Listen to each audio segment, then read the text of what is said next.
She texted me, "At the bar with colleagues." What she didn't know, I was sitting 2 tables behind her. When I said, "With colleagues, you say?" She turned around, pale as a ghost, frozen in time. Before we get into it, don't forget to like and subscribe, and hit that notification bell so you never miss an episode of Real Life Karma. Drop a comment below with your city or country. I'm always curious where my viewers are joining from around the world. Now, let's dive deep into this story of deception, discovery, and poetic justice. It was a Friday night in late September. The air carried that perfect autumn chill, cool enough to wear a jacket, warm enough to sit outside. Downtown was alive with weekend energy. Bars spilled golden light onto sidewalks. I was driving home from a late meeting, one of those tedious client presentations that drag on past 6 o'clock. My name is Ethan, I'm 35, and I work in commercial real estate. It pays well, and it gave Clara and me the life we'd built together over 7 years of marriage. Clara, my wife, 33 years old, beautiful in that effortless way. She works in marketing for a tech startup downtown, one of those companies with beanbag chairs and free kombucha. She loved her job, loved her team, or so I thought. My phone buzzed at a red light on Fifth Avenue. I glanced down at the screen. It was Clara. "Hey, honey, still at the bar with colleagues? Don't wait up." I stared at the message, reading it twice. Something felt off. The tone was too casual. The heart emoji felt forced, like punctuation added out of obligation rather than affection. Usually, she'd tell me these things with more detail. This message felt rehearsed, efficient. Trust isn't destroyed by strangers walking into your life. It's destroyed by the people you know best, wrapping their lies in familiar packaging. It's destroyed when someone who knows exactly how you think learns to exploit that knowledge, when they know which words will make you comfortable, which emojis will make you smile, which routines will keep you from asking questions. I sat there as the light turned green, then yellow, then red again. Cars honked. I didn't move. Suspicion twisted in my gut, not the jealous, irrational kind, but the quiet, knowing kind that comes from pattern recognition. Clara had been distant lately. Not dramatically so, just distant, staying late at work, glued to her phone, angling it away, less interested in our conversations, little things that accumulate like dust until one day you notice. The bar she mentioned, City Lights, was 3 blocks from her office. I happened to be nearby, just a few minutes away. Curiosity flickered, followed by guilt. Was I really going to check on her? But what if my gut was right? I made a decision. I wasn't going to spy. I'd simply stop by a bar that happened to be on my way home. If I saw Clara with colleagues, I'd say hello. If I saw something else, I'd know. I pulled into a parking spot half a block away, engine idling. Part of me wanted to drive away, to text, "Have fun," and pretend everything was fine. But that voice was getting quieter, drowned out by the one insisting I needed to know. I turned off the engine and stepped out. The street was busy with Friday night traffic. I walked slowly toward the bar, hands in my pockets. City Lights had floor-to-ceiling windows facing the street. I stopped about 20 feet from the entrance, partially hidden behind a parked truck. I could see inside clearly, and there, at a table near the back, I saw her, Clara, my wife. But she wasn't with colleagues. She sat at a small circular table, the kind meant for intimate conversations rather than group gatherings. There were only 2 chairs, 2 glasses of wine, both half empty. And across from her sat a man I'd never seen before in my life. He was probably late 20s, early 30s, tall, even while seated. Dark hair styled carefully. He wore a casual button-down with rolled sleeves, revealing forearms that suggested regular gym visits. The kind of guy who photographs well, whose jawline catches light at flattering angles. But what struck me wasn't his appearance. It was the way they sat together. They leaned toward each other across the table, bodies angled in that universal signal of focused attention. Their faces were maybe 12 inches apart, closer than colleagues, closer than friends. Clara's hand rested on the table, fingers occasionally gesturing, and twice in 30 seconds, his hand reached out and briefly touched hers. Not a handshake, not professional, a touch. The kind that lingers. She was laughing. That bright, genuine laugh I'd fallen in love with 7 years ago. The one that made her whole face light up, made her eyes crinkle at the corners. The laugh she'd been giving me less and less lately, replaced by polite chuckles and distracted smiles. But here, with him, it was back in full force. I felt something crack inside my chest. Not breaking completely, but developing a fissure. The first hairline fracture in a structure I'd assumed was solid. Trust is like that. It feels indestructible until it starts to crumble. And then you realize it was always more fragile than you knew. I couldn't hear their conversation from outside, but I could read their body language perfectly. This wasn't a work drink. This wasn't networking. This wasn't colleagues grabbing a casual Friday beer before heading home to their respective spouses. This was a date. My wife was on a date. I stood there for what felt like hours, but was probably only 2 or 3 minutes, watching through that window like it was a television screen playing a show about someone else's life. Part of me still hoped for an innocent explanation. Maybe he was a new client, and this was just an enthusiastic pitch meeting. Maybe he was her boss, and I was misreading professional rapport. Maybe there were other colleagues I couldn't see from this angle, and I was jumping to conclusions. But deep down, I knew. You always know. Your gut tells you the truth before your brain is willing to accept it. I pulled out my phone and sent her a text. Miss you too. From my vantage point outside, I watched her phone light up on the table beside her wine glass. The screen illuminated, my name appearing in the notification. She glanced at it, just briefly, barely a second, then looked back at the man across from her without picking up the phone, without reading the message, without responding. She dismissed me with a glance and returned to her laughter. That's when I realized this wasn't a moment of weakness or a spontaneous mistake. This was practiced, calculated. She'd done this before, looked at my messages while sitting with him, deciding which ones deserved replies and which ones could wait. She'd built a system, a routine, a way of compartmentalizing her life so that I existed in one box and he existed in another, and never should the two boxes meet. She didn't just lie, she rehearsed it, she perfected it, she made lying look effortless. I felt anger rising in my chest, hot and sharp, but I forced it down, compressed it into something cold and dense. Anger makes you sloppy. It makes you scream and throw things and cause scenes that people film on their phones and post online. It makes you the villain of your own story. I didn't want to be the villain. I wanted to be the author. I walked into City Lights with my head up and my shoulders back, projecting calm confidence even though my heart was hammering against my ribs. The hostess greeted me with a smile, asking if I needed a table. I shook my head politely and moved past her into the main room, weaving between clusters of happy hour patrons toward the bar itself. I chose a seat at the far corner, about 30 feet from Clara's table, but with a clear line of sight. From here, I could observe without being immediately obvious. The bartender approached, a woman in her 20s with impressive forearm tattoos and a nose ring. I ordered a whiskey sour, something strong enough to steady my nerves, but not so strong I'd make bad decisions. The drink arrived quickly. I sipped it slowly, letting the tartness ground me in the moment, reminding me that this was real and happening and not some paranoid fantasy I'd conjured out of insecurity. Clara still hadn't noticed me. She was too absorbed in her conversation, too lost in whatever story she was telling that made them both laugh. The man leaned even closer, and she touched his arm, actually reached across the table and placed her hand on his forearm, letting it rest there for 3, 4, 5 seconds. I watched their reflection in the mirror behind the bar, seeing them from multiple angles simultaneously. It was like watching a movie where you already know the ending but can't look away from the tragedy unfolding on screen. The bartender noticed me staring and followed my gaze to Clara's table. Then she looked back at me, recognition dawning on her face. She'd probably seen enough bar drama to spot the signs. The man sitting alone, watching a couple who didn't know they were being watched, the tension radiating from his shoulders despite his calm exterior. She didn't say anything, just refilled my water glass without being asked and gave me a small, sympathetic nod. Even strangers can recognize heartbreak when they see it. I finished my drink slowly, methodically.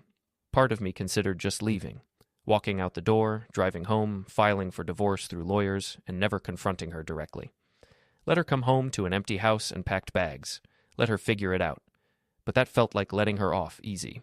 That felt like allowing her to control the narrative, to spin whatever story she wanted about what happened to our marriage, to paint herself as the victim of an unreasonable husband who left without explanation. No.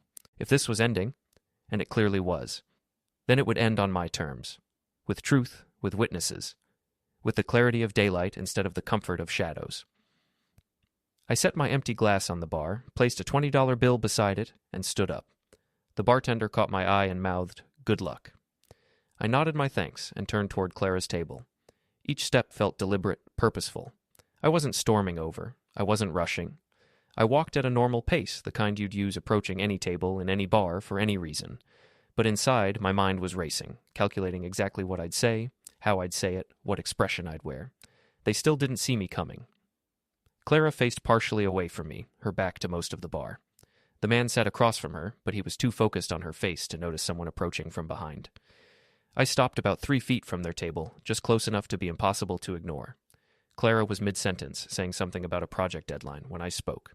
My voice came out calm, steady, maybe even a little amused, like I'd just discovered something mildly interesting rather than devastating. With colleagues, you say? The effect was immediate and total. Clara's laughter died mid-breath. Her whole body went rigid, spine straightening like she'd been shocked. For a fraction of a second, she didn't move, frozen in that awful moment between ignorance and realization, when you know something bad is happening but haven't yet processed what it means. Then she turned around, and I watched the color drain from her face. She went pale, genuinely, visibly pale, as if someone had literally pulled the blood from her cheeks. Her eyes went wide, pupils dilating in pure shock. Her mouth opened slightly, forming words that wouldn't come out. In that instant, I saw every emotion flash across her features. Surprise, fear, guilt, panic, calculation. Her brain was clearly scrambling, trying to assemble an explanation, a justification, anything that might make this moment less catastrophic than it appeared. The man across from her finally noticed something was wrong and turned to look at me, confusion replacing his previous relaxed confidence. To his credit, he seemed to immediately grasp the situation. He looked from me to Clara, then back to me, and his face revealed his own calculation. Wondering if I was the husband, wondering how bad this was about to get, wondering if he should leave or stay or say something. The entire bar didn't stop, but the people at nearby tables definitely noticed the shift. Conversations lowered in volume. Eyes turned toward us with that universal human instinct to witness drama that doesn't involve them directly. I let the silence stretch for just a moment longer, let Clara sit in that awful space of exposure and dread. Then I smiled. Not a warm smile, not cruel exactly, but sharp around the edges. The kind of smile that acknowledges absurdity. I gestured vaguely at the man, my voice still maddeningly calm, loud enough that several tables nearby could hear clearly. Didn't know your company hired flirts as management. That's an interesting HR strategy. Very hands-on. Clara's face somehow went even paler, if that was possible. Her mouth worked silently, trying to form words, trying to construct a response. Ethan, She started, but nothing followed. What could follow? What explanation exists for this? The man cleared his throat awkwardly. Listen, I think maybe, he began, but I held up a hand to stop him. I don't actually need you to explain, I said, still in that same eerily calm voice. I got the picture, crystal clear. I turned back to the bar, where the tattooed bartender was watching with obvious sympathy. I pulled out another $20 bill, walked over, and placed it on the counter with exaggerated courtesy. For the drink and the show, I told her. Thanks for the excellent service. She nodded, clearly unsure what else to do. Take care of yourself, she said quietly. I nodded back, then turned and walked toward the exit. Behind me, I heard Clara's voice, panicked and rising in pitch. Ethan, wait, please, it's not Ethan. I didn't stop, didn't turn around, didn't give her the satisfaction of a response. The last thing I heard as I pushed through the door into the cool September night was the confused murmur of conversations buzzing around Clara's table, people processing what they'd just witnessed, what it meant, how it would become a story they'd tell their own friends later. I didn't cause a scene, I thought as I walked back to my car, hands steady despite the adrenaline still flooding my system. I became one. And there's a difference. I drove home in silence, windows down, letting the cool air rush through the car and clear my head. The streets of the city blurred past, familiar routes traveled 1,000 times now feeling strange and foreign, like I was seeing them for the first time. Or maybe it was me who'd become foreign, transformed in the space of an hour from trusting husband to betrayed spouse, from comfortable ignorance to uncomfortable knowledge. My phone started ringing before I was even 5 minutes from the bar. Clara's name appeared on the screen, her smiling contact photo from last year's vacation mocking me with its innocence. I let it ring through to voicemail. It rang again immediately. Voicemail, again, voicemail. By the time I pulled into our driveway, our home, the place we'd bought together 3 years ago, the place we'd painted and furnished and filled with the debris of shared life, she'd called 11 times. The 12th call came as I was unlocking the front door. I declined it and immediately turned off my phone. The house was exactly as I'd left it that morning. Neat, organized, decorated in the modern minimalist style Clara loved. Our wedding photos hung on the living room wall in sleek black frames. Books we'd bought together lined the shelves. The couch where we'd spent countless evenings watching movies and discussing our days sat empty and accusing. Everything looked the same, but it all meant something different now. Every object in this house was suddenly evidence of a lie. How many times had Clara sat on that couch texting him while I sat right next to her? How many times had she gotten ready in our bathroom, picking out outfits to impress someone who wasn't me? How many mornings had she kissed me goodbye and driven straight to meet him? I couldn't stay here tonight. The walls felt like they were closing in, suffocating me with questions I couldn't answer. I grabbed a duffel bag from the bedroom closet and threw in enough clothes for a few days. Toiletries, laptop, the essentials of emergency escape. As I was zipping the bag, I heard a car screech into the driveway outside. The engine cut off abruptly, followed by the slam of a car door and rapid footsteps on the walkway. Clara. She burst through the front door without knocking. It was her house too, after all, her face flushed and frantic. She'd clearly driven here like a maniac, probably breaking several traffic laws in her panic. Her eyes were red, whether from tears or anger or both, I couldn't tell. Her carefully styled hair was disheveled, her lipstick smudged. "Ethan," she said, breathless, seeing me standing in the bedroom doorway with my bag. "Ethan, please, you have to let me explain." "Explain what?" I asked, my voice still that same unsettling calm. "Explain that you were at a bar with colleagues?" "Oh, wait, no. Explain that you were on a date while telling me you were with colleagues? Which explanation are we going with?" She flinched at the word date, like I'd slapped her. It's not what you think. Really? Because it looked pretty straightforward from where I was sitting. I walked past her into the living room, keeping distance between us. You, him, wine, laughter, touching. I'm not a detective, Clara, but I can connect some pretty obvious dots. "We were just talking," she said, her voice rising with desperation. "Daniel is from work. He's been helping me with a project. We were just getting a drink to celebrate finishing it." "Daniel," I repeated, tasting the name. "You know, it's interesting that you've never mentioned Daniel before. Not once. In all your stories about work, all your complaints about meetings and deadlines and difficult clients, somehow Daniel never came up. Why is that?" She opened her mouth, closed it, opened it again. No answer came. "And the touching?" I continued. "Is that standard workplace celebration protocol? Because I've worked on a lot of projects, finished a lot of deadlines, and I've never celebrated by holding hands with a coworker and staring into their eyes like we're in a goddamn romantic comedy." "You're twisting everything," Clara shouted, switching from panic to anger now that desperation wasn't working. "You're making it sound worse than it is. You embarrassed me in front of Daniel, in front of everyone in that bar. People from my work go there, Ethan. What am I supposed to tell them? How am I supposed to face people now?" I stared at her, genuinely amazed. "You're worried about being embarrassed? That's your concern right now? Not that you lied to me, not that you were on what was very clearly a date with another man while wearing your wedding ring, not that you just destroyed 7 years of trust, but that I embarrassed you." "I didn't destroy anything," she snapped back. "You're the one who showed up spying on me like some paranoid creep. You're the one who made a scene and humiliated me. You're the one who—" "Showed up where you actually were instead of where you claimed to be?" I interrupted. "Yeah, I'm terrible. Absolutely awful of me to catch you in a lie. I should have just stayed home and trusted you completely, like an idiot." "So what?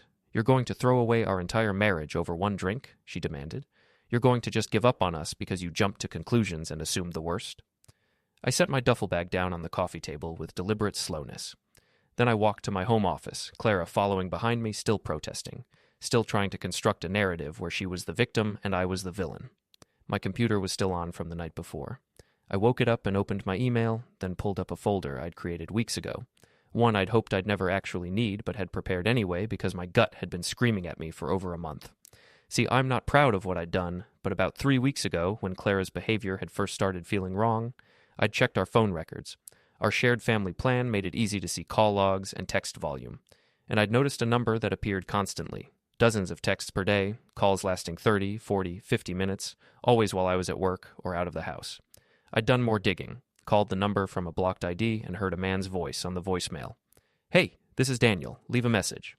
I'd found Daniel on LinkedIn. Daniel Richardson, marketing specialist at Clara's company. 29 years old, graduated from UCLA, enjoys hiking and craft beer according to his profile. And then, feeling absolutely terrible about it but unable to stop myself, I'd checked Clara's computer one night while she was in the shower. Her email was still logged in. I'd taken screenshots, so many screenshots. Emails about meeting up for coffee, texts about how much they enjoyed seeing each other, messages saying things like, "Can't stop thinking about you," and "This is dangerous, but I don't want to stop," and "Tonight was amazing, wish we could do this every day." I'd printed them all out, organized them chronologically, put them in an envelope that I'd kept in my desk drawer, hoping I'd never have to use them, hoping I was wrong, hoping Clara would come home one day and her behavior would return to normal, and I'd realize I'd been paranoid over nothing and I could delete it all and forget about it. But I wasn't wrong. I pulled out that envelope now and handed it to Clara. She looked at it suspiciously, her anger faltering into confusion, and then, as she pulled out the first page and started reading, into horror. Her face went through that same progression I'd seen at the bar. Pale, then flushed, then pale again. Her hands started shaking. The papers rattled. You went through my emails, she whispered, but there was no conviction behind it. No righteous indignation. Just the hollow realization that she'd been caught completely, irrefutably, with evidence that destroyed any plausible deniability. I did, I confirmed. And I'd apologize for violating your privacy, except I'm not actually sorry. Because I was right. I let her read in silence for a full minute, watching her face as she scanned her own words, her own betrayal laid out in black and white. Messages from June, July, August, September. Nearly 4 months of lies. 4 months of an emotional affair that had very clearly crossed into something physical, based on references to hotel rooms and stolen afternoons and marks on skin that had to be hidden. How long has this been physical? I asked quietly. She didn't answer, just kept staring at the papers. Clara, answer me. How long? 2 months, she finally whispered. It didn't start as... It just happened, Ethan. I didn't plan this. I didn't want to hurt you. But you did it anyway, I said. Not once. Not a drunken mistake. For 2 months. How many times, Clara? She was crying now, tears running down her face, her careful makeup dissolving into streaks. I don't know. 6 times? 7? I wasn't counting. Where? Our bed? No, she said quickly. Never here? Never in our home. Oh, well, that makes it so much better, I said, sarcasm finally creeping into my voice. You cheated on me in hotels and his apartment instead of our bed. Really considerate of you, very respectful. Ethan, please, she sobbed. Please, I made a mistake, I know I did, but we can fix this. We can go to counseling, we can work through this. I'll end things with Daniel immediately. I'll do whatever you want. You'll end things with Daniel? I repeated slowly. You mean you haven't already? Even after I caught you tonight, you still need to officially end it? It's not automatically over the second your husband discovers your affair. She opened her mouth, but nothing came out. She hadn't even thought about it. In her panic about being caught, about managing the situation, about controlling the damage to her reputation, she hadn't even considered that her relationship with Daniel should immediately be over. That told me everything I needed to know about where her priorities actually lay. Get out, I said quietly. What? Get out of this house, tonight, right now. Ethan, this is my house too. You can't just kick me out. You're right, I acknowledged. Legally, it's your house as much as mine. So let me rephrase. I'm leaving tonight, and I suggest you don't try to stop me. Tomorrow morning, you'll be hearing from my lawyer about separation paperwork. I'd recommend you get your own lawyer. This marriage is over, Clara. You can't just give up on us, she screamed, anger replacing tears now. 7 years, Ethan. 7 years together, and you're going to throw it all away over this? I picked up my duffel bag and walked toward the door. As I passed her, I stopped and looked her directly in the eyes. I'm not throwing away 7 years, I said. You did that. I'm just the one acknowledging reality. The truth doesn't need to yell, Clara. It just needs proof. I walked out the door, got in my car, and drove to a hotel without looking back. Behind me, I could hear Clara sobbing in the house we'd built together, the life we'd shared crumbling around her. I felt nothing. No satisfaction, no sadness, just empty. The next few days were a blur of lawyers and paperwork and logistics. I stayed at an extended stay hotel near the office, living out of my duffel bag in a bland corporate room that smelled like industrial cleaning products. It was depressing, but it was also temporary, and temporary I could handle. Clara called and texted constantly for the first 48 hours. Apologies, explanations, promises, anger, bargaining. Every stage of grief and desperation played out across my voicemail inbox. I listened to the first few messages, then stopped. There was nothing she could say that would change the fundamental facts. She'd betrayed me deliberately, repeatedly, for months. She'd looked me in the eye every day and lied with impressive ease. Trust, once broken this thoroughly, doesn't heal. Not really. You can glue a shattered vase back together, but it's always fragile after that, always weak at the seams. I didn't want to spend the rest of my life checking her phone, questioning every late night at work, wondering if she was lying again. That's not a marriage. That's a prison. My lawyer was efficient and compassionate in that professional way lawyers have perfected. Her name was Jennifer Carson, recommended by a colleague who'd gone through his own divorce 2 years prior. She laid out my options clearly. File for legal separation first, then divorce after the mandatory waiting period. Document everything. Keep copies of all evidence. No contact with Clara except through lawyers. Are there assets to divide? Jennifer asked during our initial consultation. The house, I said. Joint ownership. She can buy me out, or we'll sell and split proceeds. I don't care which. I don't want to fight about it. Retirement accounts? Investments? We have separate 401ks. We have a joint savings account with about $30,000. She can have it. I just want this done quickly and cleanly. Jennifer raised an eyebrow. You sure? You're entitled to half of everything. I know. I just want out more than I want money. Is that stupid? Not stupid, she said kindly. Just unusual. Most people fight tooth and nail over every dollar. Makes my job easier, actually. I'll draft the papers. On day 3, Clara showed up at my hotel. The front desk called my room to ask if I'd accept a visitor, and I said no. They conveyed this to her, and apparently she made a scene in the lobby, demanding to see me, refusing to leave. Hotel security eventually escorted her out. She texted me afterward. How can you be so cold? How can you just shut me out like I mean nothing? I didn't respond, but I thought about it. About how easy she found it to play victim, to reframe this entire situation as something I was doing to her rather than something she'd done to herself. She'd had an affair. She'd lied for months. She'd destroyed our marriage brick by brick while I'd been busy trusting her, loving her, building a life with her. But somehow, in her narrative, I was the cruel one for not giving her another chance. On day 5, something interesting happened. I got a call from a number I didn't recognize. Normally I wouldn't have answered. Only lawyers and telemarketers call from unknown numbers. But something made me pick up. Hello? Ethan? A woman's voice, hesitant. My name is Rachel. I work with Clara. I think we need to talk. We met for coffee at a neutral location, a Starbucks far from both my hotel and Clara's office. Rachel turned out to be a project manager in Clara's department, mid-40s with graying hair and kind eyes. She looked nervous, stirring her latte obsessively as we sat in a corner booth. I want to start by saying I debated calling you, Rachel began. I almost didn't, but then I thought about what I'd want if I were in your position. What is this about? I asked, genuinely curious. It's about Clara and Daniel, she said, and the fact that half the office has known about their affair for 2 months. I sat back in my chair, processing this. Half the office knew? Maybe not half, Rachel amended, but enough. They weren't exactly discreet, leaving together at lunch, long closed-door meetings, the way they looked at each other in the break room. Clara thought she was being subtle, but she shrugged. People talk. Did anyone say anything to her? Try to stop it? I did, Rachel said. About 6 weeks ago. I pulled her aside and told her people were noticing, that she was playing with fire, that she needed to think about her marriage. She told me I was imagining things, that Daniel was just a friend, that I should mind my own business. She paused.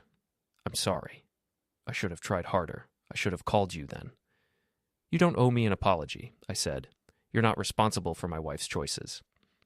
Rachel nodded, looking relieved. There's more. The story about what happened Friday night at the bar has spread through the office. Clara's been trying to control the narrative, telling people you're unstable, that you humiliated her for no reason, that you're being vindictive. But there were other people from our company at City Lights that night. People saw what actually happened. They saw her with Daniel. They saw you confront her calmly. The truth is getting around. Good, I said simply. Her reputation is taking a hit, Rachel continued. Daniel's too, actually. HR got involved yesterday. They're not firing anyone. It's not technically against policy for coworkers to date, but they're making it uncomfortable. Daniel's being transferred to our Austin office, effective next month. I felt something cold and sharp settle in my chest. Satisfaction, maybe, or just vindication. They're separating them? Yes. Daniel apparently didn't take it well. He tried to argue, said it was unfair, but the company doesn't want the liability of their relationship affecting the work environment, especially now that everyone knows it started while Clara was married. What about Clara? Rachel hesitated. She's staying in the New York office, but people are different with her now. Whispers in the hallway, awkward silences when she enters rooms. You know how it is. Office politics can be brutal. I did know. I'd seen it happen to others. The subtle ostracism that happens when someone violates unspoken social codes. Clara had positioned herself as the betrayed wife, but too many people knew the truth. Actions have consequences. Even in the modern workplace, even in a company with beanbag chairs and ping-pong tables, people still care about character. "Why are you telling me this?" I asked Rachel. She met my eyes directly. "Because you deserve to know that people see the truth. And because Clara's been making you out to be the villain, and that's not fair. You were calm, you were dignified, you exposed a lie and walked away. That took strength." I thanked her for the coffee and the information. As I drove back to my hotel, I felt something shift inside me. Not happiness, exactly, but a sense of rightness. The world was reordering itself according to truth instead of lies. Consequences were finding their target. I wasn't being cruel. I wasn't being vindictive. I was simply letting reality play out.